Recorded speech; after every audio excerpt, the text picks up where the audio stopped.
Good afternoon, everyone. Good afternoon, good afternoon. So, what I'm going to do today is I'm going to show you guys how to glaze using acrylic paint.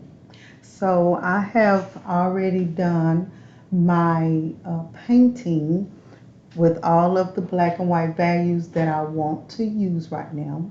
So what I have on my palette is all the colors that I want to use. And I'm going to use a variety of brushes, and I'm going to grab those out. And they're going to be all of the synthetic hair brushes that I have here. And you have also seen these brushes that I put on my supply list from Amazon. So I like to have these brushes ready, set, and available for me when I'm ready for them. And in my area, I will keep also the color paints that I need right next to me, and just be ready to add in those colors. You're going to be using a variety of brushes, okay, from big, small, medium, everything. The first thing we want to talk about, and I'm not going to be long because I also want to do a demonstration with oil paints for you. So this is going to be about 15 minutes long, okay? I have chosen my colors for my painting, and I really like I guess it will be either sunrise or sunset colors. Sometimes they're very similar, okay? So I want to start off with the lightest color first. Right here is called an acrylic glaze. It's like a medium that allows the paint to glide on smoothly. It can be transparent. It's called retarder, and it looks like this. It's in a jar. It's not necessary to have. You can use water. So I'm just using a little bit of both because I want to be able to allow my paint to last a little longer, okay? So I remember telling you guys that our lightest color basically is going to be the area of emphasis, right? So when you're glazing, you want to start off with a lot of water, right? A lot of water, and add in where you want to add in the color. So I'm getting a hint of yellow, all right? As you can see, I'm pulling some of that yellow in, and so it's almost pale. And then I dip back into my water again to really get it loose and transparent. And then I want to start in glazing where I know that light color of reflective yellows would be. You might can't see this as well, but everywhere that I have my lightest white, I'm glazing on the top of it with my light yellow, okay? It's right there as well. It's on the tip of this here mounting, and it's a little there, inside of there, there, and there. All right. Now that I have the bigger parts with a light yellow glaze, which you can't hardly see, but trust me, it's there, and you might can see it. I have a lot of light on the painting here. Okay, then I'm going to switch over to my smaller brush, medium brush, so that I can keep pulling in different layers of color. And I have my reference photo above to let myself know the colors that I want to use. Okay, and remember, reference photos are extremely important for us.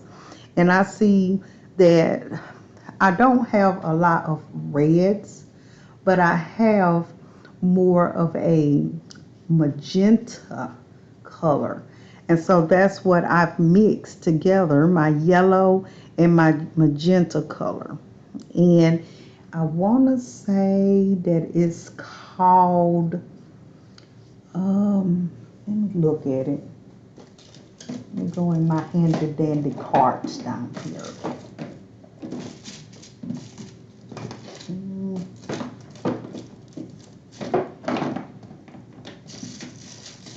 Yeah, it is called magenta. It's called, oh, alizarin crimson. All right. And I mixed that with my cad yellow, and notice how it is making a nice beautiful orange. And because orange is a mid-tone color, I'm not putting this orange on the darkest values, the darker grays. I'm putting them on the medium grays value. And here you can see me brush on those colors. Now, if that gets a little darker, like you can see right here, there's a darker gray. Well, I get some more paint, really water it down really good, mix it into that yellow, and it's like so drippy. And then I take my time and I glaze in that darker orange, which is close to being red orange. All right, and everywhere that I have that color, I'm glazing in, adding white to that orangey color, and that's where I'm going to lay in some of the mid-tone colors, the middle gray colors on the finger slash mountain. All right.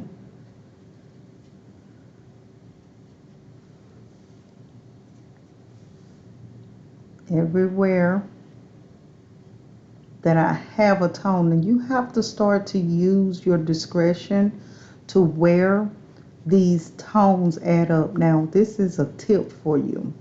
Sometimes I will take my phone and I will take a photo after I mix all of my colors on my palette. I'll come in and I will take a photo of the colors on my paint tray here. Now I'll go ahead and mix all the what I need to mix that goes with my reference photo. I don't mix as I go like I'm doing now. Okay, but I've gotten used to kind of figuring out what light and dark tones to use, okay, in the specific areas. All right, but for you, you'd go ahead and mix all of your colors that you like, that you want to use, okay? And when you do that, you take a photo of your tray, your palette that has all those colors in it. And guess what you do? You turn that photo to black and white. And then you will be able to match up what is gray, light gray, what is dark gray, and so on. Isn't that a good tip? I learned that long time ago, that I did not have to stress myself out figuring out what is a light and a mid-tone and a dark tone and all of that, right?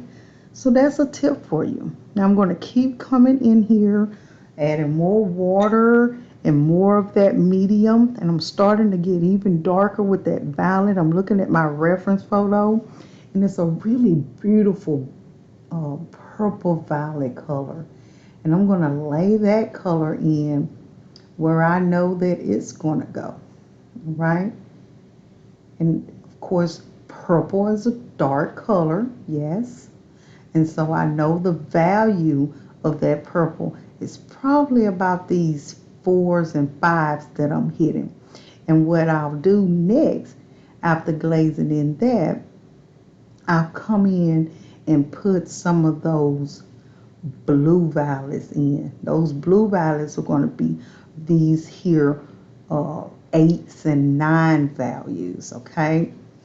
But let me go ahead and glaze in some of these nice values here with that gray. The darker grays are turning into the violet. So if you can see how that's going, I'm still getting a nice clear glaze in. Now I'm going to show you one more before I move on. I'm going to do a glaze for my shadows, my cast shadows. And that's going to be a dark blue violet. You see, that is a beautiful violet. This is turquoise mixed with violet. Now you can choose whatever paints you have. You can choose whatever paint you have for your dark. Do I suggest you use black? No, I do not. If anything, in class this year, we're going to make black. And how do we do that? You can get brown and blue and make a black. But unless you have to, we're going to stay away from those blacks and substitute it for dark blue violets and maybe some other kind of colors. Well, I need to go a little more purple with this, okay? A little more violets in here because I'm looking at my reference photo and it has some blue in it, but it also has more violet. I need more water. See how if that looks thick here on my palette, I know for sure it's not watered down enough for a glaze. And glazes are transparent. When you lay it down, it's like you can still see the gray underneath, but not as much.